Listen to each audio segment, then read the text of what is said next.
श्री शिवाय नमस्तुभ्यम, हर हर महादेव। आप लोगों के हमारे पास कुछ कमेंट्स आ रहे थे कि रुद्राक्ष की जो माला होती है उसे हमें किस प्रकार से सिद्ध करनी चाहिए, उसे किस प्रकार से हम जागृत कर सकते हैं, उसमें किस प्रकार से हम प्राण प्रतिष्ठा डाल सकते हैं, शुद्धिकरण अभिमंत्रित किस तरह से करना है। तो आज के इस वीडियो में हम आपको दो सरल तरीका बताएंगे जिस प्रकार से आप अपने रुद्राक्ष की माला को सिद्ध कर सकते हैं। देखिए, जब भी हम बाजार से माला लेके आते हैं तो ये जरूरी नहीं होता है कि वह रुद्राक्ष की माला जो है वो शुद्ध हो, और उसे हमें जब तक हम अपने घर पे उसे सिद्ध नहीं करेंगे तब तक उससे जो भी हम जाप करते हैं तो उसका हमें पूर्ण तरह से फल नहीं मिलता है। तो चलिए सबसे पहले हम देख लेते हैं शुद्ध करने के लिए, सिद्ध करने के लिए रुद्राक्ष की माला को किन किन चीजों की जरूरत पड़ती है। तो सबसे पहले मेरे स्क्रीन पे आप देख लीजिए, जैसे कि दूध, उसके बाद शहद, दही, गंगा जल, उसके बाद साथ में कुछ मिष्ठान यानी शक्कर रख लीजिएगा, या तो गुड़ है आपके पास या तो मिश्री है तो वह भी रख सकते हैं। उसके साथ साथ घी की जरूरत पड़ेगी, और दूध जो है आप लोग को ध्यान रखना है कि दूध कच्चा दूध होना चाहिए, ठीक है ना। गाय का कच्चा दूध रखना है, गाय का ही दूध लेके आना है, थोड़ा सा भी ले लीजिएगा मगर गाय का दूध लेके आइएगा। मिष्ठान ले लीजिएगा प्रसाद के लिए थोड़ा सा। उसके बाद आपको धूप, दीप, अगरबत्ती चाहिए होगी। आरती के लिए कपूर रखना है आपको। साथ साथ में देखिए फूल की जरूरत है, थोड़ी सी कोई भी फूल, जो भी पुष्प आपके पास उपलब्ध है वो पुष्प ले सकते हैं। उसके बाद चाहिए होगा आपको एक परात, मेरे स्क्रीन पे देख रहे हैं परात, ठीक है ना। तो जरूरी नहीं है आपको कि ये जो मैंने अभी दिखाया जिस तरह का परात यही चाहिए, जो भी नॉर्मल आपके पास है, या छोटा सा कटोरा हो जाए वो, उससे भी काम कर सकते हैं आप। कोशिश कीजिएगा जो परात जो मैंने अभी दिखाया स्क्रीन पे ना, ये आपको तांबे या पित्तल का नहीं लेना, स्टील का लेना है, ठीक है। इस चीज का आप लोग ध्यान रखिएगा। उसके बाद आसन, जहां पे आप बैठ के मंत्र पढ़ेंगे और रुद्राक्ष की जो माला है उसे आप सिद्ध करेंगे, ठीक है। यहां तक समझ में आ गई आपको कौन कौन चीजों की जरूरत पड़ेगी, किन किन चीजों की जरूरत है।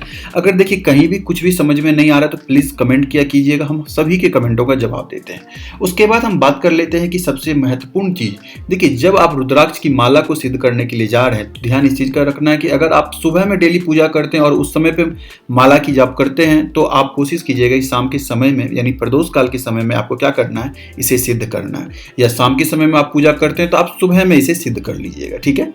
तो चलिए सबसे पहले हम जान लेते हैं कि अब इसे किस प्रकार से करना है। देखिए यह हमारे पास रुद्राक्ष की माला है, ठीक है। और आपको पता होगा कि रुद्राक्ष की माला में जो ये होता है ना, ये धागा देख रहे हैं आप, ये जो बना हुआ है इसे हम लोग बोलते हैं सुनहरु, ठीक है।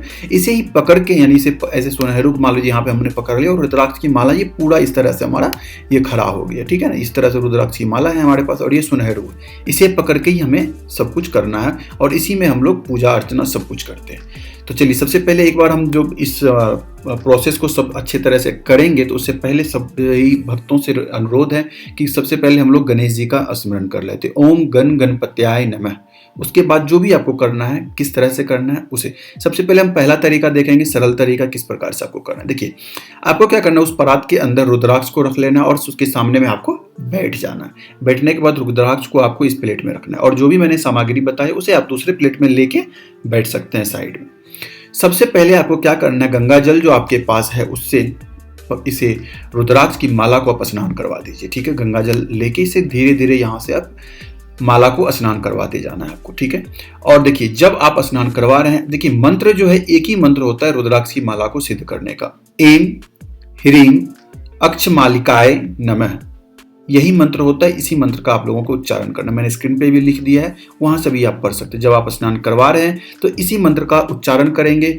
स्नानम समर्पयामि, एम ह्रीम अक्षय मालिकाय नमः स्नानम समर्पयामि, ठीक है। इस तरह से पहले आपको क्या करना है, गंगा जल से रुद्राक्ष की माला को स्नान करवाना है। उसके बाद आपके पास दूध है, कच्चा दूध से स्नान करवाइएगा। सेम चीज करना है, मंत्र आपको पढ़ते रहना। यहाँ पे मैंने पंचांग लिखा हुआ है तो यहाँ आपको क्या बोलना है, दुग्धम स्नानम समर्पयामि। उसके बाद दही से स्नान करवा देना है। साथ साथ में उसके पास आप शहद है, शहद से स्नान करवा दीजिए, घी से स्नान करवा दीजिए, और मिष्ठान अगर रखे हुए हैं तो मिष्ठान थोड़ा सा आप चढ़ा दीजिए स्नान करवाने के बाद।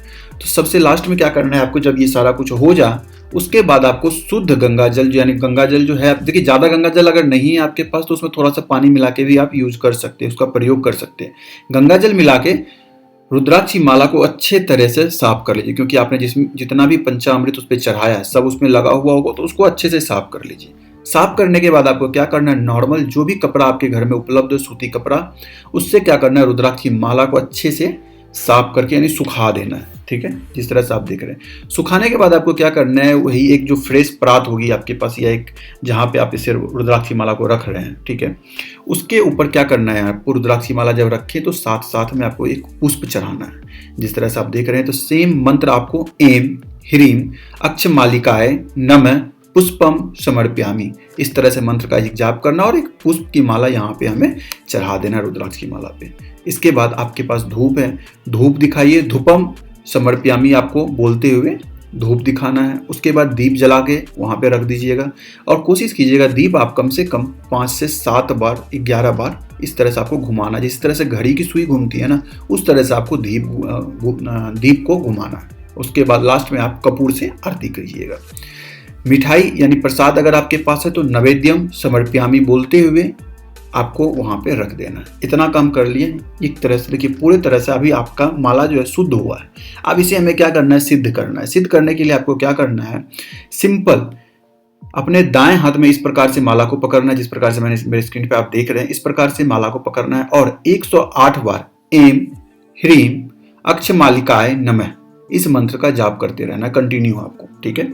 इस प्रकार से आपका पूर्ण तरह से माला जो है सिद्ध हो चुका है।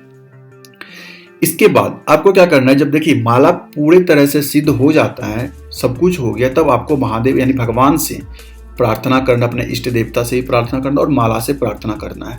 मैंने अपने स्क्रीन पे भी लिखने की कोशिश की, आप यहाँ से ही पढ़ सकते हैं। हे माले, आज हम तुम्हारी पूजा अर्चना कर रहे हैं। इस पूजन के बाद प्रभाव से आज से हम तुम्हारे द्वारा जो जप करेंगे उसका फल अनेक गुना हो जाए। इस तरह से आपको प्रार्थना करनी है, ईश्वर से इष्ट देवता से प्रार्थना करते हुए रुद्राक्ष की माला को रखना है। और उसके बाद लास्ट में आपको क्या करना है कि क्षमा प्रार्थना करना है।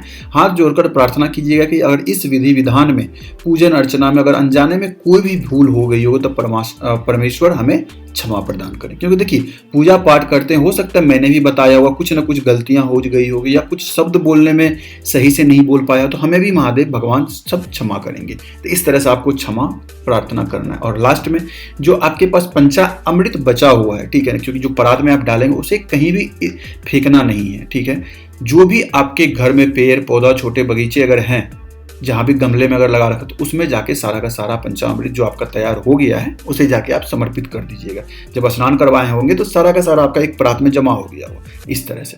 अब दूसरा तरीका क्या है उसे भी समझ लीजिए। देखिए दूसरा तरीका भी बहुत सिंपल है। तो ये जो मैंने आपको पंचामृत बताया था स्क्रीन पे, ये देखिए ये पंचामृत है।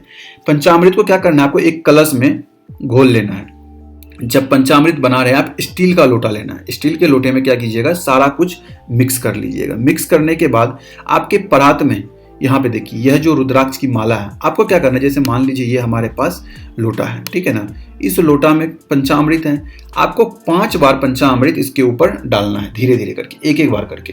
यानी 5 गिलास में रख लीजिएगा या तो एक बड़ा सा लोटा ले लीजिएगा, उसमें एक गिलास में डालते रहिएगा 5 बार। 5 बार आपको क्या करना है, इसके ऊपर मंत्र पढ़ते रहना है। मंत्र आपको मैंने बता दिया है, मंत्र आपको पढ़ते पढ़ते 5 बार इस पे डालते रहना है। और कोशिश कीजिएगा जो मंत्र आप पढ़ रहे हैं, एम ह्रीम अक्षमालिकाय नमः, बस इतना सा ही मंत्र पढ़ना है और पंचामृत को 5 गिलास से आपको इस पे समर्पित करते रहना है और 21 बार इस मंत्र का जाप करना है। दूसरा उपाय बता रहा हूँ, दूसरे तरीके से बता रहा हूँ किस तरह से करना है। बस 21 बार आपने इसे कर लिया। उसके बाद जो आपके पास धूप और दीप है उसे दिखा दीजिएगा। उसके बाद जो भी मंत्र का आप जाप करना चाहते हो उस मंत्र का जाप आप 108 बार कर लीजिए। बस इतना ही सिंपल है, कोई भी ज्यादा नहीं है। अगर देखिए आपको मंत्र नहीं भी आता है ना, तो इसमें भी कोई बड़ी बात नहीं है। आप ओम नमः शिवाय का मंत्र जाप करते हुए भी श्रद्धा मन से कीजिएगा तो 100% जो भी आपका रुद्राक्ष की माला है वो सिद्ध हो जाएगी, जागृत हो जाएगी। आशा करता हूं कि आपको पूरी तरह से और आसान भाषा में समझाने की कोशिश की। अगर कोई भी दिक्कत आता है तो प्लीज कमेंट किया कीजिएगा। और भी इस तरह के वीडियो के लिए हमारे चैनल पर नए हैं तो चैनल को भी सब्सक्राइब कीजिएगा, जिससे कि हम आपको इस तरह की जानकारी और भी देते रहें आगे आने वाले समय में। मिलते हैं, तब तक के लिए श्री शिवाय नमस्तुभ्यम, हर हर महादेव।